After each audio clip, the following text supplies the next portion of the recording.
Բարև ձեզ հարգելի հայրենակիցներ, ուղիղ եթերում Նոյան Տապանն է Երևանից, հիշեցնեմ, որ ուղիղ եթերի ընթացքում կարող եք զանգարել ամերիկյան 818-967-5121 և հայաստանյան 060 3511 հեռախոսահամարներով հարցեր ուղղել մեր տաղավարում գտնվող հյուրին։ Այսօր Նոյան Տապանի տաղավարում հյուրընկալել եմ քաղաքացիական պայմանագիր խմբակցության պատգամավոր Ալխազ Ղազարյանին։ Մեր հետևորդներին հիշեցնեմ, որ Նոյան Տապանի ուղիղ եթերները կարող եք հետևել Նոյան Տապանի պատրոնում, Facebook-յան և YouTube-յան էջերում։ Բարև ձեզ Տիկին Ղազարյան, շնորհակալ եմ կրկին Նոյան Տապանի հրավերն ընդունելու համար։ Տիկին Ղազարյան, անցած անգամ մեր խոսակցությունը կարծես թե այդպես ստացվեց տնավարի, այսպես ասենք, դուք չեք խուսափում պատասխաններից, ես կաշկանդված չէի որոշակի հարցեր ձեզ ուղղելուց։ Հիմա այսօր կարծում եմ նույն ձևով եւ բովանդակությամբ կշարունակենք մեր հաղորդմանը, մեր մասնակից կարող են լինել նաեւ մեր Սփյուռքի հեռուստադիտողները, կարող են զանգահարել ձեզ հարցեր տալ, այնպես որ այստեղ էլ խնդիր չեմ տեսնում։ Հիմա խոսենք ինչ է կատարվում մեր ներքաղաքական կյանքում, նախընտրական քարոզ արշավի շրջանը կարծես թե պաշտոնապես հայտարարված չէ, բայց թե դուք եք մարզային այցեր անում, որոշակի թեզերի շուրջ քննարկումներ եք կազմակերպում, նույնը նաև ընդդիմությունը։ Խաղաղություն թե պատերազմ, այս թեզն է հիմա շատ ավելի քննարկվում, կարծես թե ինչ որտեղ էլ շահարկվում է քաղաքական ուժերի կողմից, կա հետևյալ տեսակետը, ըստ վարչապետի, ըստ ձեր քաղաքացիական պայմանագրի, ըստ իշխանության, խաղաղությունը կա, բայց այն չի կարող անուշադրության մատնվել, այլապես կարող է այն ոչնչանալ, այսպես է նկարագրում Նիկոլ Փաշինյանը, եւ ժողովուրդը պետք է ընտրություն կատարի, ընտրել խաղաղությունը թե պատերազմը։ Այս ամենի մասին խոսում է նաև ընդդիմությունը, Ռոբերտ Քոչարյանը փաստորեն վարչապետի թեկնածու հայտարարվեց օրեր առաջ, ըստ երկրորդ նախագահի ներկայում էլ ինչպես ինքն է ասում, մի փոքր պաշտոնի իջեցում է եղել վարչապետի թեկնածուն, համարում է, որ ձեր բերած խաղաղությունը երաշխավորված խաղաղություն չէ։ Եվ այդ խաղաղությունը Նիկոլ Փաշինյանի հաշվարկների եւ Ալիևի տրամադրություններից է կախված։ Եվ նա պետք է ժողովրդի մեջ ըստ նրա գալ հասնել այն կետին, որ կոտրենք, որ խաղաղությունը կապված է Նիկոլ Փաշինյան անձի հետ։ Դուք չարիքի իշխանություն եք, դուք պատերազմի իշխանություն եք եւ նա միջև ձեզ այս իշխանությանը չհեռացնի, չի հանգստանա։ Նա այնպես որ պետք է գնա հաղթանակի։ Ուժեղ Հայաստանն էլ գտնում է, որ երկարաժամկետ խաղաղություն կարող են իրենք բերել։ Հիմա ընդ որում ուժեղ Հայաստանը նշում է, որ հանրության 80%-ը ահուս սարսափի մեջ է ապրում, որտեղ անընդհատ խոսում ենք պատերազմ թե խաղաղություն։ Նրանք այդ բոլոր վտանգները կարող են չեզոքացնել եւ հայ հասարակությունը կարող է հանգիստ ապրել։ Հիմա եթե դուք վստահ եք, որ կա խաղաղություն, այդ դեպքում ինչու են անհանգիստ ընդդիմությունը եւ ինչու է այդ իր անհանգստությունը ժողովրդի բերանով ասում, որն է պատճառը։ Շնորհակալ եմ, հարցերի խումբը բավականին մեծ է, մենք հիմնականում խաղաղություն եւ պատերազմ, այսպես հետևից հարցերը հիշելով առաջ ես ես կհուշեմ։ Շատ լավ, շնորհակալ եմ։ Ուրեմն սկսենք ուժեղ Հայաստանի կոչերից եւ ասած խոսքերից։ Ես նշեմ, որ ուժեղ Հայաստանի ղեկավարը, այսպես ասած, ժամանակին, երբ որ Հայաստանի Լեռնային Ղարաբաղը գտնվում էր Հայաստանի ընդհանուր առմամբ պատերազմական իրավիճակի մեջ, հիշում եք, ինչպիսի ահուսարսափ ուներ ինքը նաև դրսում եւ կոչեր անում երկու կողմերին պահպանել հրադադարի ռեժիմը, դա հիշողությունից երբեք չի ջնջվում ու պարզ է մարդիկ ում համար են ծառայում եւ ինչի համար են ծառայում եւ գալ Հայաստան եւ ներկայանալ որպես Հայաստանում խաղաղություն բերող օժ, կներեք, սա բացարձակ սուտ հայտարարություն եւ երբեք ոչ մեկ այսուհետ այդ թեզերին չի հավատա եւ առհասարակ այն թեզերը, որոնք որ իրենք են բերում ասպարես, բավականին անհիմն են եւ հիմնավորման որևէ փաստ չունեն, այդ իսկ պատճառով երբեմն մենք կոնկրետ ես իրենց ասում եմ հեքիաթասացների կուսակցություն, որովհետեւ չլինելով Հայաստանում, չապրելով Հայաստանում եւ Հայաստանի համար ինչ-որ ծրագրեր են մշակում, անկեղծ ասած այն էլ հիպոթետիկ եւ ոչ մի հիմքեր չունեցող, բնականաբար բոլորիս մոտ այլ ասոցիացիա է առաջանում, էլ չասեմ որտեղից են եկել եւ ինչ են ուզում։ Գալով Ռոբերտ Քոչարյանի հայտարարություններին, ես ուղղակի զարմանում եմ, ոնց կարող է մարդ այդ աստիճան անամոթ լինել բառիսպուն իմաստով, որովհետեւ 10 տարի շարունակ դու ունեցել ես հնարավորություն երկիրը բերելու թե խաղաղության պայմաններին եք հնչեցնում մեր եթերից։ Ներողություն եմ խնդրում, ես իրապես չէի կարող, չեմ ուզում անկեղծ ասած, բայց ուղղակի այլ բառով չեմ կարողանում բանանեմ բնորոշել, որովհետև գիտեք, մարդիկ հիշողության կորուստ չունեն եւ մարդիկ շատ լավ հիշում են այդ ապրած տարիները եւ դուք հնարավոր 10 տարի շարունակ հնարավորություն եք ունեցել գոնե ռազմական առումով Հայաստանը բերել այնպիսի վիճակի, որ լինի իրապես ուժեղ եւ կարողանա գոնե ռազմական առումով մրցակից լինել այլ երկրների հետ, բայց իր կառավարման տարիներին 98 թվականից մինչև 2008 թվականը մոտ 4 անգամ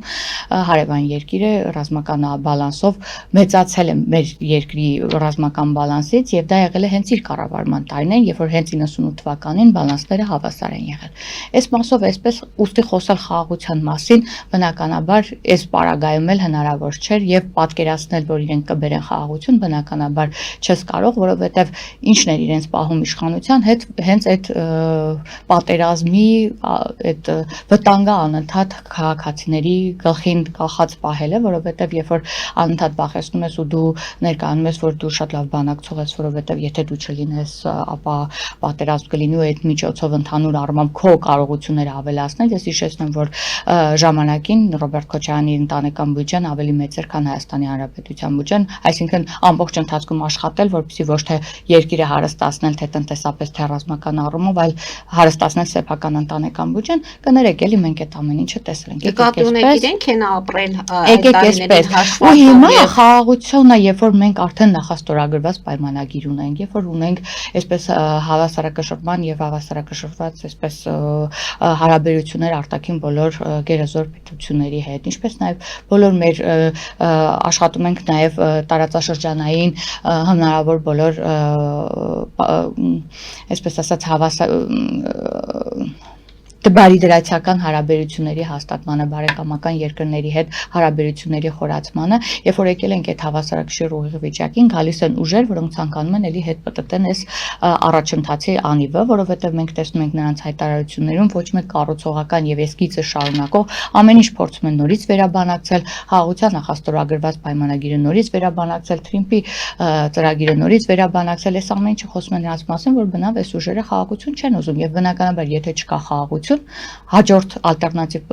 տարբերակը պատերազմն է եւ արած հայտարարություններն էլ ուղիղ դրա մասին են։ Այսինքն իրենք գալու են պատերազմ հրահրելու համար։ Իրենք գալու են, որպեսզի խաղաղությունը խաթարեն, որպեսզի Հայաստանի Հանրապետության ժողովրդի իշխանությունը եւս մեկ անգամ խլեն, երկիրը տապեն։ Գիտեք, որ իրենց միացած ուժերը, ինչպիսի հայտարարություն Վիտալի Բալասանյանի հայտարարությունը դրա վառորդը գնան միութենական կարծ, այսինքն այսօր Հայաստանի Հանրապետությունն ասաց, եթե Ռոբերտ Քոչարյանն ուզենար, որ մենք լինենք միութենական պետության մեջ 10 տարիների ընթացքում ինքը կգնար այդ ամեն ինչ, չի գնացել, չի արել, չի ուզել։ Այն ժամանակ պայմանները այլ էին եւ այն ժամանակ Ռոբերտ Քոչարյանին այդ իրավիճակը ձեռք էր տալիս։ Այդ պայմաններն էր ձեռք տալիս իր իշխանությունը պահելու համար։ Հիմա մի քիչ իրավիճակը փոխվել է եւ այս առումով իրենց շատ լավ գիտենք, որ իրենք այդ ուղղությամբ են ուղիղ շարժվում եւ այսպես միասնական ճակատով այսօր պայքարում են Հայաստանի պետականությունը մատաղանելու համար, մենակ թե պահպանեն իրենց կարողություններն ու իրենց իշխանությունը։ Հիմա մեզ լսողները կասեն, բայց ամենը որ գիտեք, ասում եք դրա մասին, ինչու են այդ մարդիկ հիմա քաղաքականության մեջ եւ նույնիսկ արդեն տեխնացուներ են։ Շատ լավ, ես արդարացի եմ համարում այս ալիքը որ բարձրացել է, բնականաբար ես մտածում եի նույնիսկ այդ պահին, երբ որ իրենց համաժողովներ տեղի ունենում, ես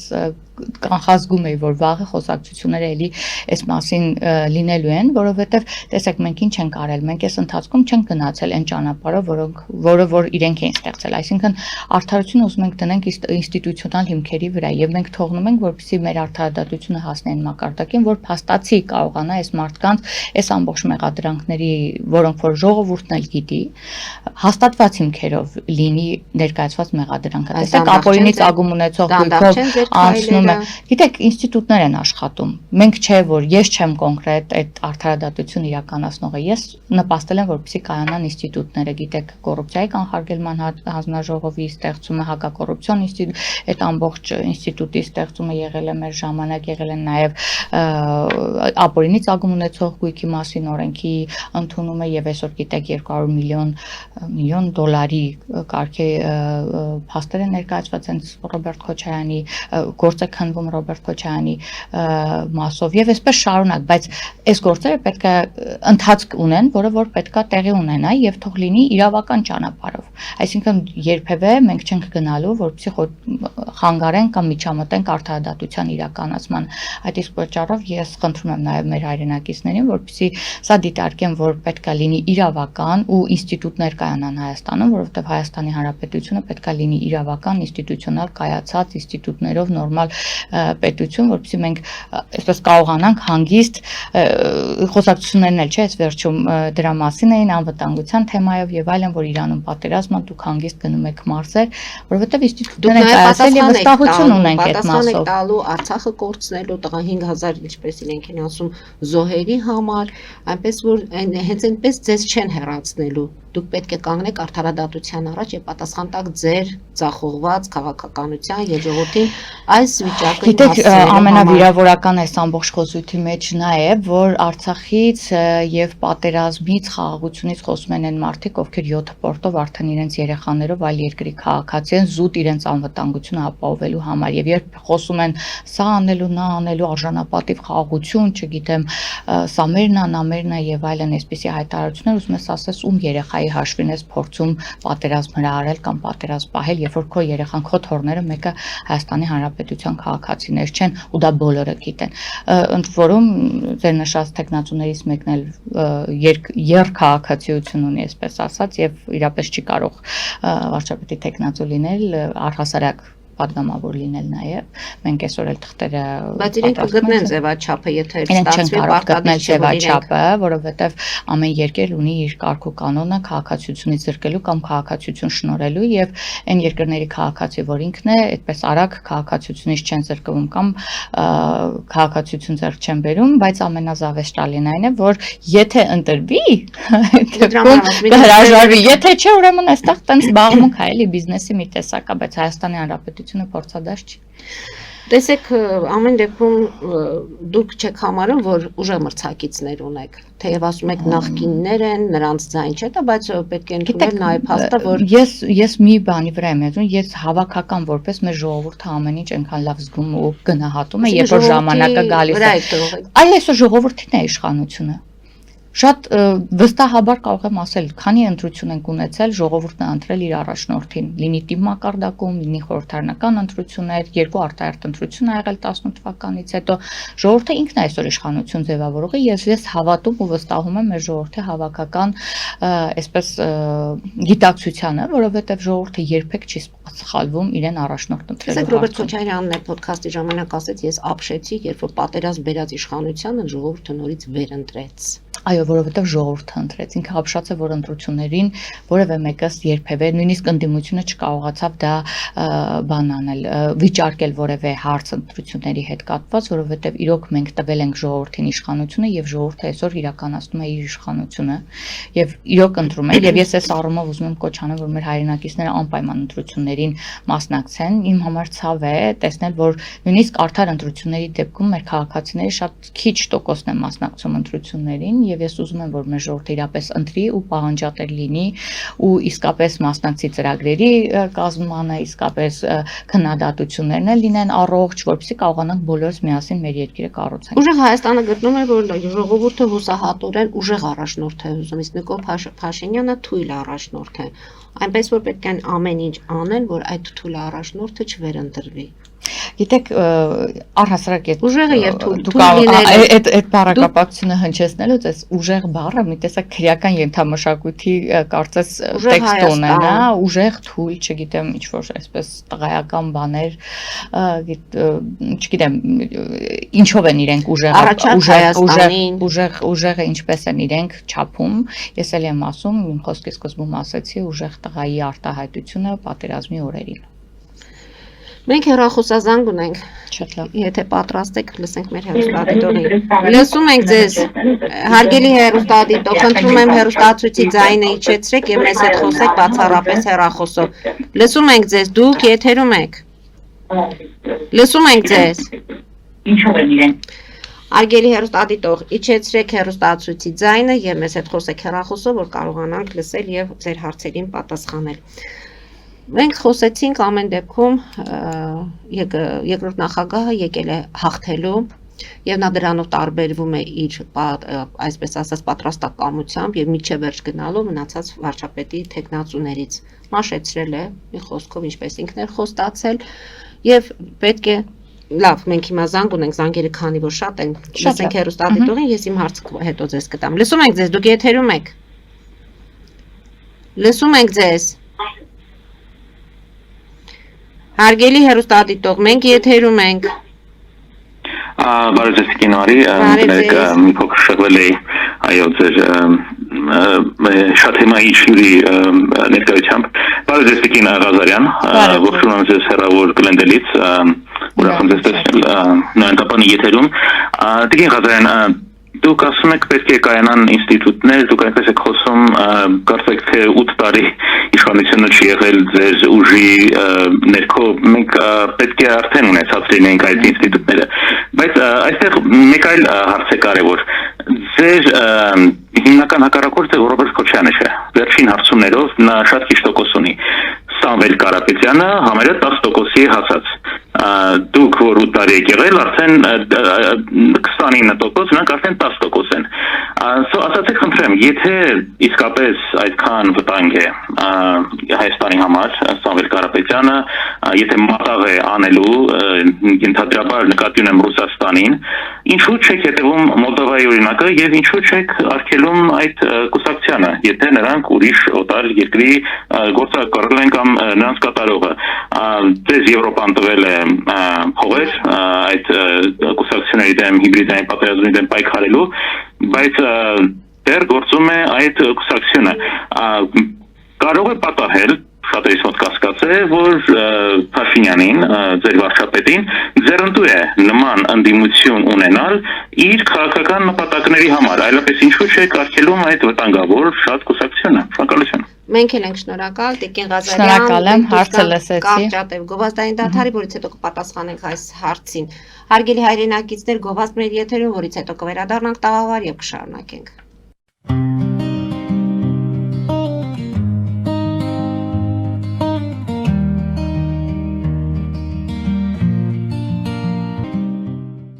Ֆելիչե ժամանակակից ատամնաբուժական կլինիկա։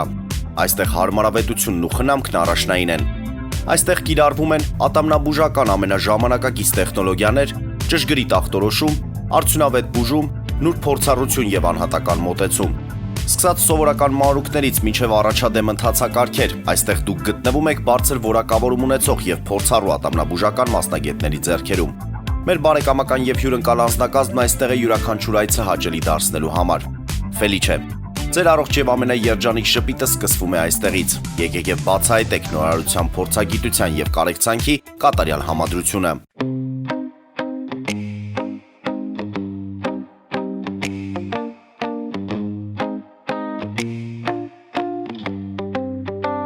Երևանի եւ Զովունի սահմանին գտնվող Ալպիական թաղամասում սկսվել է 2, 3 եւ 4 սենյականոց բնակարանների նախնական ամրագրում։ Առաջարկում ենք նաեւ թաունհաուսներ արդեն պատրաստ եւ կառուցվող։ Բնակարանների արժեքները սկսվում են 50,000 ԱՄՆ դոլարից մինչև 140,000 ԱՄՆ դոլար, իսկ թաունհաուսներինը 160,000 ԱՄՆ դոլարից 170,000 ԱՄՆ դոլար։ Մանրամասների համար այցելեք մեր պաշտոնական կայք alpiakan.am կամ զանգահարեք +374 44 201 066։ Ամրագրում կարող եք կատարել մինչև ապրիլի 30-ը։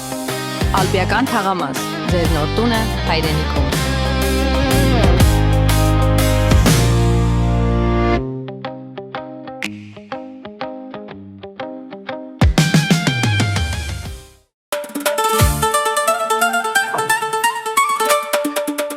Երևանն եք ուղարկում։ Օթանավով։ Երևանն են ուղարկում։ Ստեղ ուղարկում են, Երևանում ստանում են $1.99 Սենսացիա։ Այ սենսացիան է սա։ Ծրիա։ Իսկ ավտոմեքենաները կարող եք ուղարկել անհավատալի ցածր արժեքներով։ Նավով վճարում եք 1 արկղի համար, 2 արկղել անվճար։ Ասեք, Աշոտ դա ուղարկել։ Jackpot հագուստի խանութը երկրորդ մասնաճյուղն է բացել Գլենդելի սրտում, որտեղ կարող եք ձեռք բերել եվրոպական եւ ամերիկյան ընտիր հագուստեղեն, կոշկեղեն, աքսեսուարներ, պայուսակներ ամենահարմար արժեքներով։ Նաեւ կարող եք ցանկացած ապրանք պատվիրել եւ ձեռք բերել կարճ ժամանակում։ Jackpot-ի Գլենդելի հասցեն է 1135 North Pacific Avenue, հեռախոս 818 813 2252 Jackpot հագուստի լավագույն կենտրոնը Գլենդելում։ 60-ից ավելի ճանաչված եվրոպական բրենդների ինքնատիպ, չկրկնվող եւ մատչելի ընտրանին Fortuna Home and Country House խանութ սրահում։ Նորավոճ սպասք եւ կահույք հորեկա բնագավառի համար, տեքստիլ տնտեսական ապրանքներ, ամեն ինչ գեղեցիկ կյանքի համար։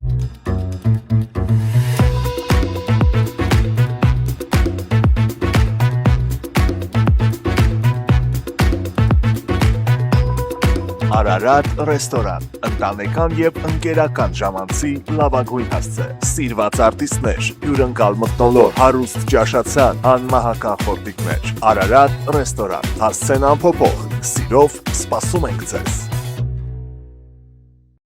Լավագույն պաղպաղակ, բնական, համեղ եւ մատչելի գներով պաղպաղակը կարող եք ձեռք բերել բոլոր հայկական խանութներում։ Պահանջեք հայկական պաղպաղակ, Թամարա պաղպաղակ։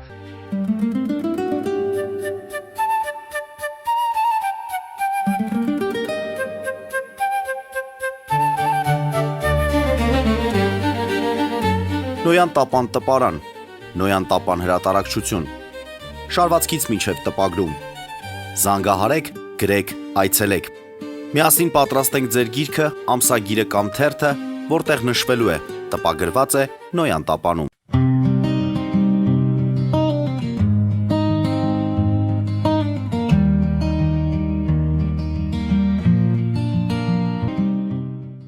Հարգելի հայրենակիցներ, Նոյան տապանը կրկին եթերում է։ Տիկին Ղազարյան, պատասխանենք մեր հեռուստադիտողի հարցին։ Եթե ուժեղ Հայաստանը, Սամվել Կարապետյանը այդքան վտանգավոր է եւ դուք գիտեք թե ինչ է անելու։ Առհասարակ մենք բազմիցս խոսել ենք, որ ոչ միայն մենք չենք դիտարկում ուժեղ Հայաստանին որպես այդպես ուժեղ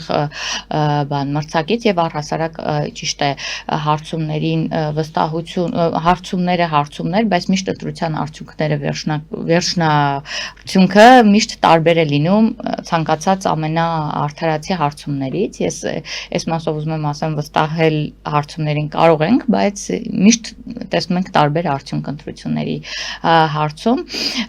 Գիտեք, վտանգավոր են բոլոր ուժերը իրար հետ վերցրած, որովհետև ես այստեղ չեմ տեսնում առանձին մի ուժ, որը որ եկել է Հայաստանի Հանրապետությունում, այսպես Հայաստանի Հանրապետության քաղաքացու մասին մտածելու միտումով ու իմ արած արտահայտությունը հենց դրան է միտված եւ մենք գիտեք մեր ուժիշ բազմիցս էլ լսել եք մենք Գյումրի երկրորդ չենք ուզում թույլ տանք, որովհետեւ մենք դա ունեցել ենք մեր աչքի առաջ, երբ որ ուժերը այսպես ասած շատ արմատական միմյանց դեմ տրամադրված ասել են, որ մենք իրար հետ չենք աշխատում, բայց իրականում ինչ ստացվեց արդյունքում բերեցին եւ կարգեցին համայնքապետ այնպիսի մարդով, որը որ նույնիսկ մեր կեսի չափ ձայներ հավաքել։ Իսկ ինստիտուտները մենք չտարանք, այլ 6 ամիս հետո մարդը բռնվեց կաշառք ստանալու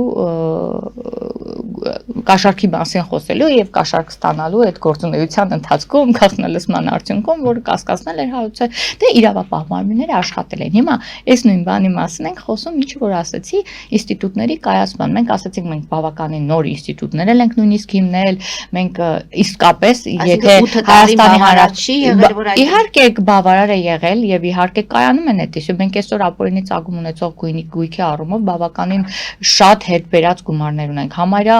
այդպիսի շփաթ չկա, որ վարչապետը չնսի թե ինչ հողատարածք այս համայնքից վերադարձվեց, այն համայնքից այս ամբողջ ինստիտուտների աշխատանքի արդյունք են։ Բնականաբար դա միանգամից լուծվող հարցեր չեն, բայց process-ներ են, որոնք ընթացքի մեջ են։ Ես ասացի Քոչարյանի մասով էլ հակակոռուպցիոն կոմիտեում կա բացված գործ եւ այդ ընթացքը այդ գործընթացը ընթացքի մեջ է եւ այսպես շարունակ, այսինքն ինստիտուտները շատ է լավ սկսել են մեծ թափով աշխատել։ Հենց ընտրություններից։ Իսկ գրանցման առումով հենց այդ էի ուզում ասել, որ էլի մենք չէ որ պետքա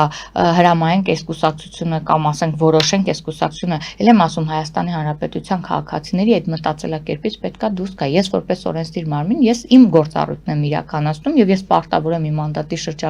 շրջանակում առավելագույն անեմ, բայց ես իրավունք չունեմ խառնվել դատական իշխանության գործերին, որոշեմ թե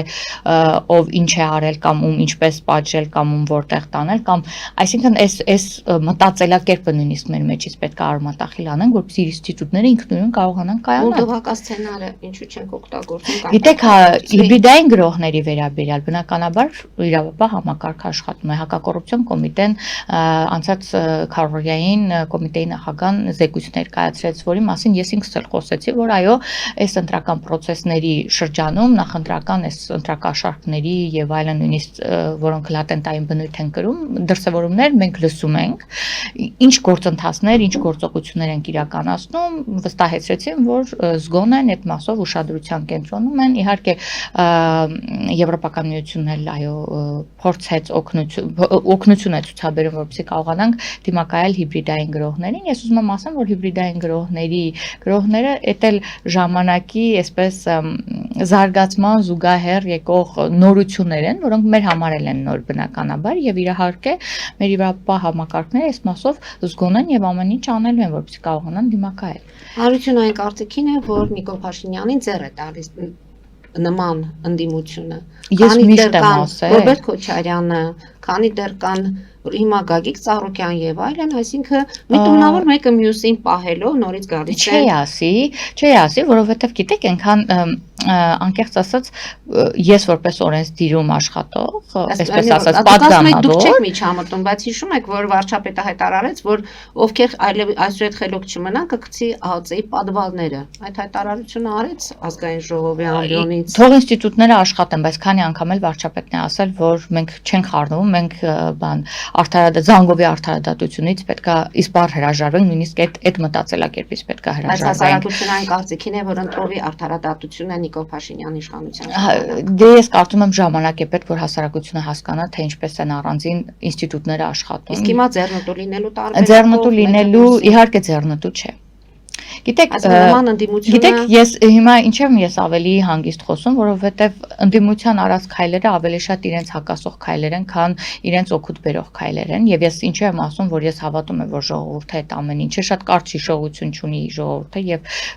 կողմնորոշվելու է ընտրության արդյունքում, որովհետև ցավոք սրտի չկան այնպիսի առողջ ընդդիմություն այսօր դաշտում, հիմնականում այն ուժերը, որոնք որ այսպես գրավել են ընդդիմադիր դաշտը, հին ուժերն են, ու բոլորը միմյանց հետ նույն բուրգից կազմված ու նույն տեղից եկող նույն հրամաններ իրականացնող, հետեւաբար մենք չունենք այն իրապես ընդդիմությունը, որը որ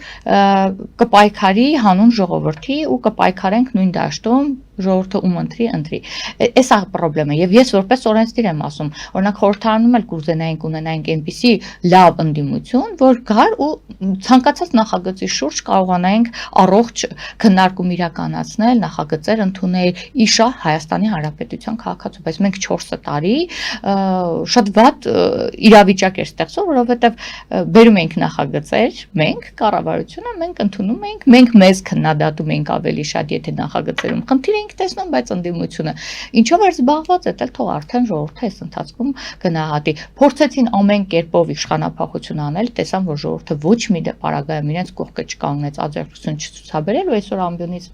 կամ բեմերից բարձրանալ եւ բարձրագործ հայտարարություններ անել։ Ինչեւ վերջ են գնալու, միջև չլինի հաղթանակ։ Դե տեսանք իրենք միջև քոք մաշացնում էին, բայց արդյունքում իրենք են մաշվել։ Մենք հեռախոսազանգեր շատ ունենք, լսենք մեր հեռուստադիտողին։ Լսում ենք ձեզ, դուք եթերում եք։ Բարև ձեզ։ Մի հարցի մասին եմ ուզում խոսել։ Տեսեք, մի ամիս 2 ամիս առաջ Փաշինյանը հայտարարեց, որ փոշակները բարձրացնելու համար հնարավորություններ չունենք։ Բայց պարզվեց, որ հենց ընտրություններից առաջ ապրիլ ամսին բոլոր փոշակառուների ուրեմն փոշակները պիտի բարձրացնեն։ Սա նախ կոռուպցիա է, կաշառք է ուղղակի ժողովրդի համար եւ ուրիշ հեքիաթներ պետք չի պատմել։ Իմ հարցս էսպես է, դուք որպես օրենսդիր ընդունել եք բանը ամեն ինչը։ Ալո։ Լսում ենք ձեզ։ որպես օրենսդիր դուք ընդունել եք կառավարության ծրագիրը։ Այնտեղ կետ չի եղել որպեսի թոշակները բարձրացնի, որտեղից է այդ փողերը։ Խոսքագնեմ, որ այդ փողերը հանվել է պաշտպանության նախարարությունից։ Ընդունում եմ բարձրաբանեք։ Շնորհակալ ենք զանգի համար, հեռախոսազանգ ընդվորում հեռավոր Գլենդելից է։ Շատ լավ, շնորհակալ եմ հարցի համար, թեպես հեքիաթներ բնականաբար չենք պատմում, որովհետև Հայաստանում ապրող յուրաքանչյուր քաղաքի, տեսեք։ Ուրեմն ինչեր տեղի ունեցում, երբ որ խոսում ենք պաշտպանության ոլորտի մասին, հիշում եք, որ մենք ժամանակին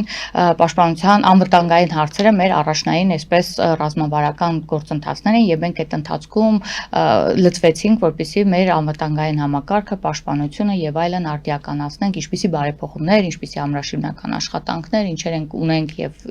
վերջում էլ վարչապետը հենց ամբիոնից հայտարարեց, որ զենք ենք առել ու ինչ մեծ քանակի, բնականաբար մենք այդ ամբողջ գումարները ուղղել էինք այդ ոլորտին։ Երբ որ հագեցվածություն եղավ արդեն այս առումով եւ մենք հասկացանք, որ մենք արդեն հնարավորինս շատ ներդրում իրականացրել ենք, այս տարի չենք ավելացրել բյուջե, որովհետեւ մենք ունենք արդեն այստեղ մեր հագեցվածության որոշակի նիշը։ Դրանից հետո մենք ունեցել ենք տնտեսական զարգացում եւ մենք միշտ ենք ասել, որ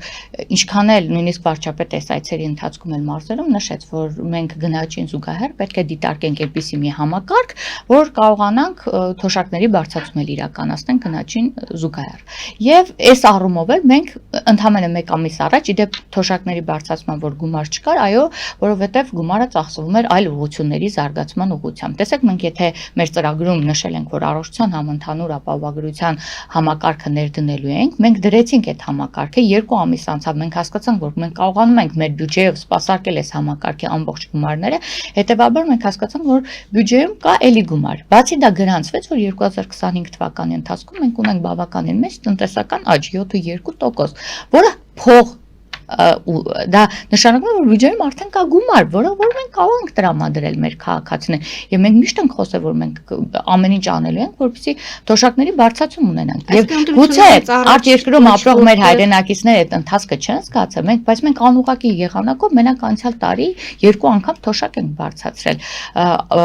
հետվճարի համակարգով։ 1 սեպտեմբերին ենք բարձրացրել սարքել 12%, եթե չեմ սխալվում, այս հունվարից արդեն 20% դարձավ հետվճարային համակարգ։ Այսինքն ես խնդրում եմ, որպեսզի այս գումարի ծախսման ընթացքի թոշակների բարձրացման ընթացքը այսպես դիտարկել եւ դա դիտարկել կոռուպցիայի շրջանում կներեք էլի ընդհանրապես մեկը մյուսի հետ կապ չունի։ Կառավարության ծրագրում մենք ես կետ չեմ հիշի, բայց մենք թոշակների բարձրացում միշտ ենք այ 18 թվականից հետո թոշակները այնքան են բարձրացել, որքան որ 30 տարվա ընթացքում երբևէ չէր բարձրացել։ Եվ դա մեր քաղաքացիները շատ լավ գիտեն Հայաստանի Հանրապետությունում ապրող թոշակառուները շատ լավ գիտեն ու շատ լավ դա զգում են։ Հետևաբար դա նորմալ process է, երբ որ ունես տնտեսական աճ, այո, պետք է ունենաս նաև թե աշխատավարձի բարձրացում, թե թոշակների բարձրացում, ինչի համար է այդ հարկահավաքությունը, ինչի համար է տնտեսության զարգացումը, ինչի համար է այդ ամեն ինչը, որովհետև այդ ամեն ինչը ծախսում է Հայաստանի ներսում։ Հայաստանի ներսում այսքան ճանապարհներ, այսքան ենթակառուցվածքներ, որ կառուցվում են, ինչպես է լինում, գումարը հավաքվում է, կառուցվում է։ Ժամանակին էլ այդ գումարը հավաքվել, բայց ոչինչ չի արվել։ Սա էլ է փաստ։ Արգելի հայրենակիցների Նորան Տապանը կրկին եթերում է։ Մենք հեռախոսազանգ ունենք, լսենք մեր հեռուստադիտողին, որից հետո շարունակենք։ Լսում ենք ձեզ, դուք եթերում եք։ Okay, դիքի բարի։ Հազար չփոխվեց հեռախոսս անջատես։ Չէ, եկեք պայմանավորվենք։ Եթե հանկարծ հա, չեք վիրավորելու։ Ախիտ 2 ամիս առաջ տեղ խոսած TV-ով։ Լսում ենք։ Ավելի չէ, սուս տարել ասում։ Աբերիջը, ինչ կրթություն ունի, բարձրակույն կրթություն ունի, որ այո, ունի։ Փաշինյանի քարոզա կարտում։ Այո։ Փաշինյանի տարաբանա կայլեցնում։ Լավ, եկեք թող Տիկին Ղազարյանը պատասխանի ձեր հարցերին։ Դուք այո, 2 բարձրագույն կրթություն ունեմ, ասեմ ավելին, այս պահին էլ անօրգանական քիմիայի ինստիտուտի գիտաշխատող եմ, պատրաստում եմ գիտական թեզիս հատենախոսության պաշտպանությանս, երկրորդ մասնագիտությամբ իրավաբան եմ, ելի շարունակում եմ ուսումս,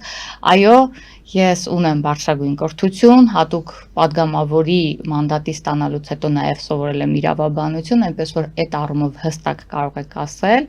եւ չեմ ընդունում նման խոսույթը առհասարակ, որովհետեւ գիտեք ուղղակի վիրավորելը ճիշտ չէ, երբ որ չունես քննադատելու առողջ խնդիր եւ եթե չունես հարցեր, որոնք որ պետքա քննադատել։ Եթե մտածում եք, որ դա սուտ է, դուք պետք է հարցը կարողանաք ճիշտ ձևակերպել, որպեսզի ստանաք ճիշտ պատասխան։ Հետևաբար խնդրում եմ մեր հեռուստադիտողին էլ այս առումով, եթե կարծում եք որևէ հարց ըստ ձեզ, ըստ ձեր ենթադրության ոչ ճիշտ հնչում է այստեղից կամ պատասխան, խնդրում եմ ձևակերպել ճիշտ հարցը, որպեսզի ստանալ ճիշտ պատասխան։ Տիկին Ղազարյան, մի հարցի էլ անդրադառնանք, որից հետո խոսենք ձեր մարզային այցերի։ Քանի որ մենք խոսեցինք ամեն դեպքում ձեր ընդդիմությունից, այսպես ասենք, եւ ուժեր, որոնք պետք է գան կամ կհասնեն խորհրդարան կամ չեն հասնի, այդ պայքարը կլինի։ Ուժեղ Հայաստանը հրավիրել էր իսրայելցի խորհրդատուի անվտանգության հարցերով։ Այս դեպքում ինչ կասեք, ունեք մտավախություն կամ այդ ելույթները լսելուց ինչ որտեղ զգացել եք, որ սխալ է ինչ որտեղ արվում, որտեղ Իրանի հետ պատերազմը, Իսրայել, հիմա դուք պահում եք չեզոքություն։ Մի խոսքով, այս մարդու ներկայությունը Հայաստանի Հանրապետության առաջին դեպքը չէր, որ այդ խմբակցությունը, այսպես ասած, Ուժեղ Հայաստանը կամ չգիտեմ ինչ են ուզում անեն իրենք իրականում, առաջին անգամը չէր, որ նման մարդ է դրսից մարդ են բերում, այստեղ ինչ որ մտածելով գուցե այստեղ մարդիկ տենց զարգացած չեն, որ իրենց աջակցեն կամ ինչ որ հարցերով իրենց օգնեն, իրավաբան էին բերել դրսից, եթե հիշում եք մի քանի ամիս առաջ, որ այսպես հայտարարություններ էր անում Հայաստանի դեմ եւ այլն, հիմա էլ արդեն ինչ որ PR մասնագետներ են դրսից բերում եւ այլն։ Սա այս ամեն ինչը խոսում են մասին, որ այս մարդիկ Հայաստանի մասին չեն։ Պարզապես Հայաստանի մասին չեն եւ չի կարող դրսից եկած մարդը Հայաստանում որևէ գործունեություն իրականացնել, որը որ պետք է Հայաստանի Հանրապետության քաղաքացուն դուր գա։ Մենք ամեն ինչ անում ենք այս մասին, ամեն ինչով խոսում ենք այս մասին, թեպետ իրենք իրենց գործունեությամբ են նպաստում, որ Հայաստանի Հանրապետության քաղաքացին տեսնի, որ այս մարդիկ ինչը որ այդպես բարձրագործ հայտարարություններ են անում, մեկ դրամով կաշխատենք, այս կանենք, այն կանենք, կարող է Հայաստանի Հանրապետության քաղաքացին չգիտի այդ գործընթացը իրենք ոնց իրականացնել։ Ահա ասեք Երևանցին կրկեսը ունի աչքի առաջ, Հայաստանի Հանրապետության յուրաքանչյուր քաղաքացի գիտի հեծի աշխատանքը։ Բայց Ռոբերտ Քոչարյանն ասում է կառավարությունը կրկես չէ, վարչապետն էլ ծաղրացու։ Ռոբերտ Քոչարյանին կարծում եմ արդեն, այսպես ասած, մաշված քաղաքական գործիչ է եւ արդեն ես ինչպես աշխատատեղերը խոստանում, անվտանգություն է խոստանում,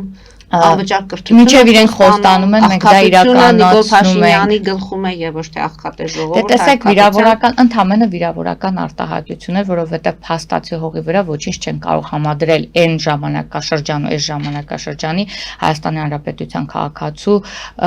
ապրելակերպի փոփոխության մեջ։ Բայց չեք ընդունում, որ ինքը եկել է եւ 6 անգամ թոշակներն է բարձրացրել, մարդիկ պարտքեր են ունեցել աշխատավարձերի։ Երբ 16000 դրամը 6 անգամ բարձրացած թոշակներ։ Տրանսպորտ չունեինք, մենք ոտքով էինք խաղում։ Հա, մահվան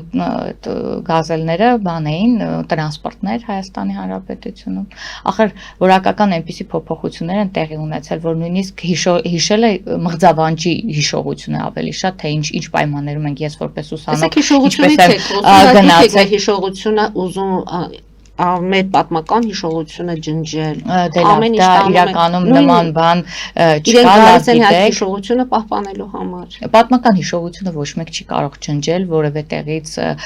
հեռացնել կամ մարդկանց հիշողության մեջից ջնջել։ Մենք էլ այսօր ամբողջ խոսակցության ընթացքում խոսում ենք մեր հիշողություններից, այո, հիշողությունները մնում են, հիշողությունները իրենց հետ կթողնում են, պատմական հիշողությունը եւս մնում է եւ դա ոչ մեկ ոչ մի կերպ որևէ ձև չի կարող փոփոխել։ Ուստի խոսակցությունն էլ անիմաստ պաթոսախեղդ խոսակցություններ են, որոնք որ ուզում են մարդկանց մոտ ինչ-որ էմոցիաներ առաջացնել, ինչպես երկար ժամանակ անընդհատ խնդրել են, որպեսզի զգայուն թեմաների շուրջ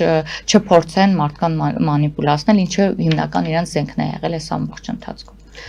Տիկին Ղազարյան, ամեն դեպքում մենք հետևենք ներքաղաքական կյանքում տեղի ունեցող իրադարձություններին, դուք նշեցիք եւ մեր հեռուստադիտողն էլ իմացավ, որ ինքներդ գիտաշխատող եք։ Վերջերս մի գիտաշխատողի նկատմամբ վերաբերմունք եղավ, ազատվեց Ցեղասպանության տուն-թանգարանի տնօրեն աշխատանքից։ Անկախ նրանից, որպես ազգային ժողովի պատգամավոր, որպես գիտաշխատող, ինչպես ընդունեցիք այդ լուրը եւ արդյոք ձեր գոլեգան սխալ քայլ էր արել, կամ ինչպես Նիկոլ Փաշինյանն էր ասում, դա սպառնալիք է եղել այդ մոտեցումը։ Դե գիտեք, ոչ թե սպառնալիք, գիտեք, այլ կերպ կձևակերպեի, վարչապետն էլ այդ մասին բավական մանրամասն խոսել է, դրա համար չեմ ուզում այդ ամեն ինչի մեջ խորանալ, ուղղակի միշտ մենք խոսում ենք, որ ինստիտուտները պետք է կայանան, ինստիտուտները պետք է կայանան, ինստիտուտները պետք է աշխատեն, ինստիտուտները պետք է ունենան հստակ քաղաքականություն իրականացման, եւ մենք բոլորս այսօր Հայաստանի Հանրապետության նույնիսկ ոչ պաշտոնատար անձը ձգտում ենք խաղաղության, եւ մենք այդ խաղաղությունը այսպես ամեն կերպ ուզում ենք ինստիտուցիոնալացնենք ու գնում ենք այդ ճանապարհով եւ վերադառնալ նորից խոսել հակամարտությունների եւ այլնի մասին, մենք վտանգում ենք դա։ Այն էլ նման Բարձր Պաշտոնյանի ում հետ մենք գիտեք ինչպիսի ճանապարհ ենք հարթում, ներդրումներ են մարդիկ ուզում իրականացնել Հայաստանի Հանրապետությունում, այդ աշխատանքների գործարկման փուլին հասած process-ում խոսել այդ process-ներից անվստահություն կարող է առաջացնել նաեւ մեր գործընկերների մոտ։ Այդ իսկ պատճառով ես կարծում եմ շատ անխոհեմ քայլեր այդ իրականացված եւ իրապես մի բան ուզում եմ մենք բոլորս հասկանանք, որ մենք պետք է ձգտենք ու պահպանենք ու տեր կանգնենք մեր խաղաղությանը, որովհետեւ մենք այս պահին հիմնական այդ պահանջը այս պահին դա ունենք։ Եթե հիշում եք 20 թվականից հետո բոլորիս երազանքը նույնիսկ 20 թվականի պատերազմի ընթացքում բոլորիս աղոթքներն ու երազանքը մեկն էր ունենալ խաղաղություն եւ մենք այսօր հասել ենք այդ հանգրվանին եւ չգնահատել այդ ամեն ինչը եւ անել ինչ որ ինքնագործունեությամբ զբաղվել, ես կարծում եմ ճիշտ չէ, իրականում շատ լավ կարծիք ունեմ Ցեղասպանության թանգարանի տնօրենի վերաբերյալ, որովհետեւ շատ լավ կարծիքներ եմ լսել հիմա թե անփութություն, թե մտածված, թե ինչ ամեն դեպքում հանգեց այս իրավիճակին, բայց այնուամենայնիվ ես կարծում եմ համապատասխան աշխատանքի կանցնի կվերակալ ինչ որ որովհետեւ իրապես լավ կարծիք ունեմ իր մասին։ Լավ կադրել։ Լսենք մեկ հեռուստադիտողի եւս։ Լսում ենք ձեզ, դուք եթերում եք։ Քննի տեխնոջը որ պատասխանում հարցերին ապառնի անկատար ժամանակով չխոսի։ Խոսի կոնկրետ անձամբ լավ, ես ստիպված եմ։ Հարցը էսպիսին է, մի րոպե, հարցը էսպիսին է։ Ինքը ասում է բարելավել է եւ այլն։ Թող խոսի այն բանից, թե քանի միլիարդ է Նիկոլի կառավարման ժամանակ մեր պետությունը պարտվեցել։ Ամբողջ միջև Նիկոլը իր ժամանակ ավելի քիչ է եղել պարտքը մեր պետական։ Քան թե Նիկոլն է վերցել։ Լավ, հասկանալի։ Շատ լավ։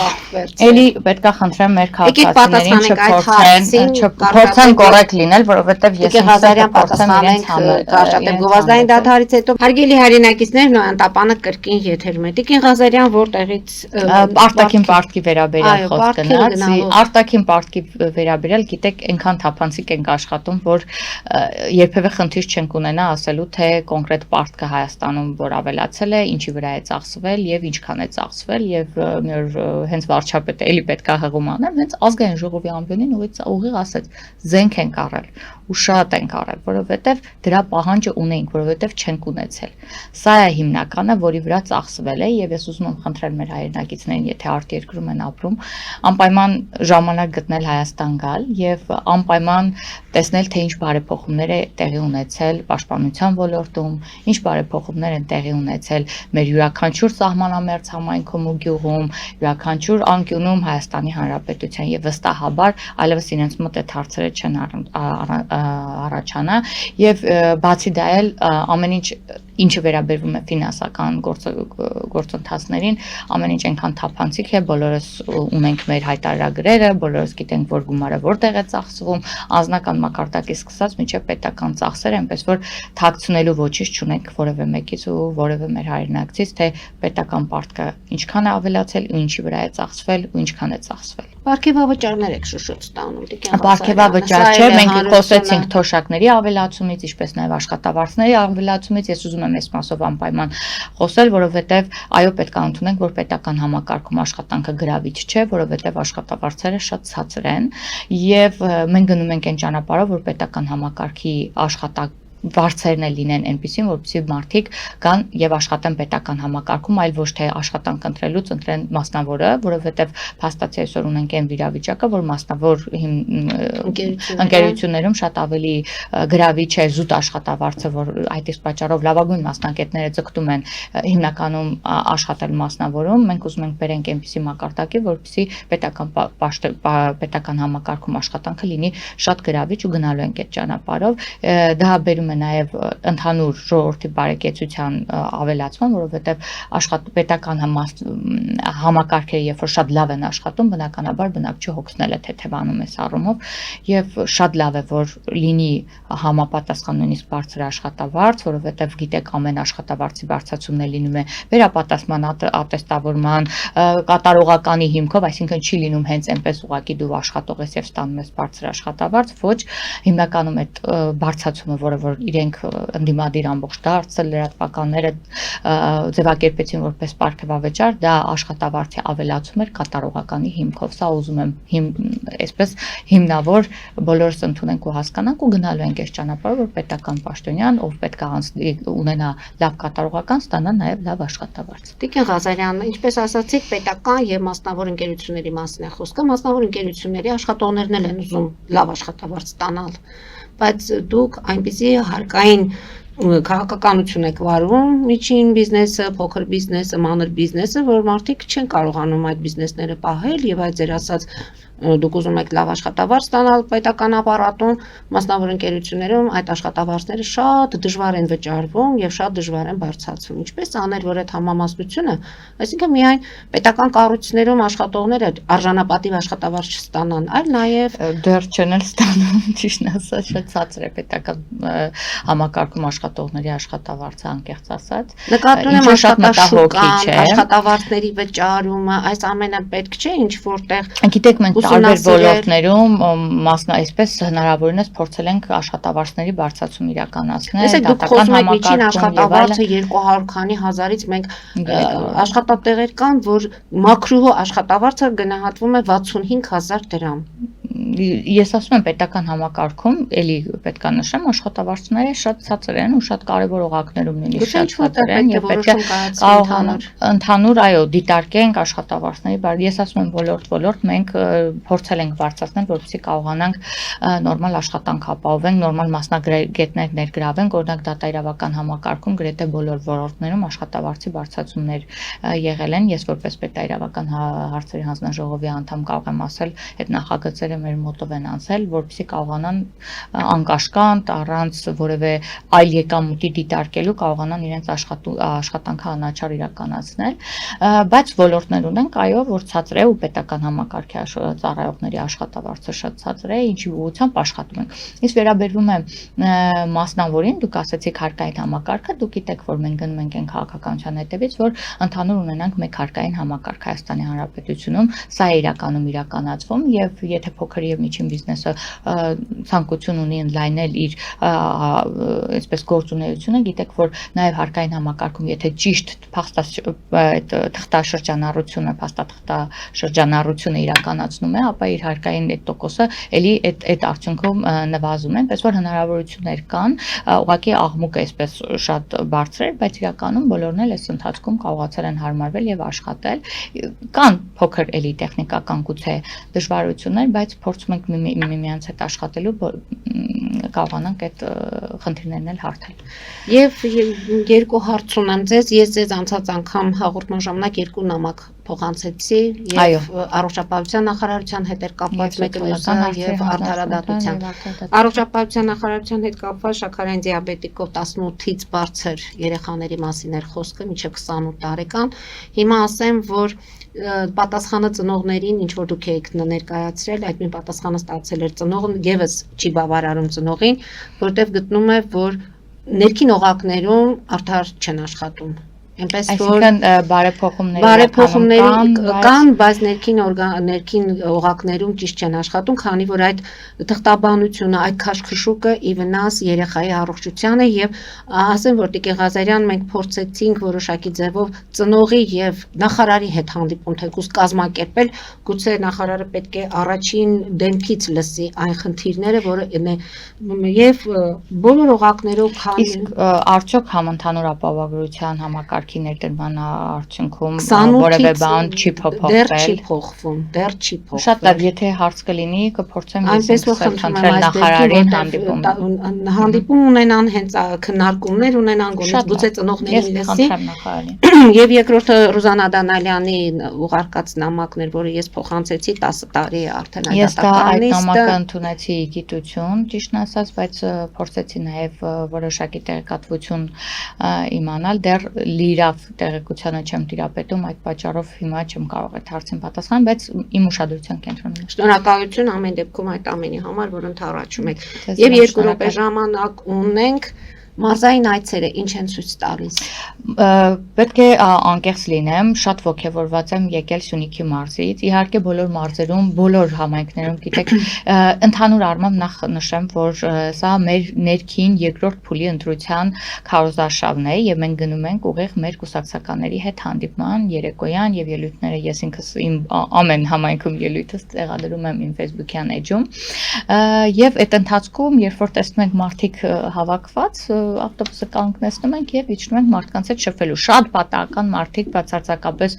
ոչ ինչ որ այսպես եկած հատուկ հանդիպման եւ այլն, իհարկե մարդիկ երբ որ գիտեն իրենց հավանքում են, հնարավոր ամեն ինչ անում են, որ գան հանդիպեն իրենց հարցերը բարձրացնեն եւ մենք դա անում ենք ուղիղ եթերի ռեժիմով, ինչը ամենակարևորն է, այսինքն թաքցնելու ոչինչ չունենք։ Վարչապետը հասանելի է այո, ուղիղ եթերով ռեժիմով, որը ինչպես ձեր հաղորդումն է այս պահին, այնպես էլ մեր հանդիպումներն են ուղիղ եթերով։ Եվ ես կարծում եմ արդեն կարծիք եւ մարդիկ շատ մեծ խումբ մարդիկ են հետևում ուղիղ եթերներին եւ արդեն իրենք էլ ունեն իրենց բան, այսպես ասած, եզրակացությունը, թե ինչպես են մեզ ընդունում համայնքներում, ինչից են խոսում, ինչ հարցեր են բարձրացնում։ Կարևորը նաեւ ինչ բովանդակության հարցեր են բարձրացնում, ինչի վրա շատ ուշադիր եմ լինում։ Սյունիքի մարզում ամենահետաքրքիր մասը, որը անպայման ուզում եմ շեշտել, ուղիղ 3 թոշակառուի հանդիպեցիք եւ վարչապետը ասաց, գիտեք, որ ձեր թոշակը ավելանում է ապրիլի 1-ից եւ այլն։ Խոսքերը ասաց ինձ թոշակ ինձ խաղաղություն, ուղիղ 3 անց այդ մասին է խոսել։ Սա ինչի մասին է խոսում, երբ որ սահմանամերձ համայնքում ես ապրում, խաղաղության գինը այլ արժեք ունի։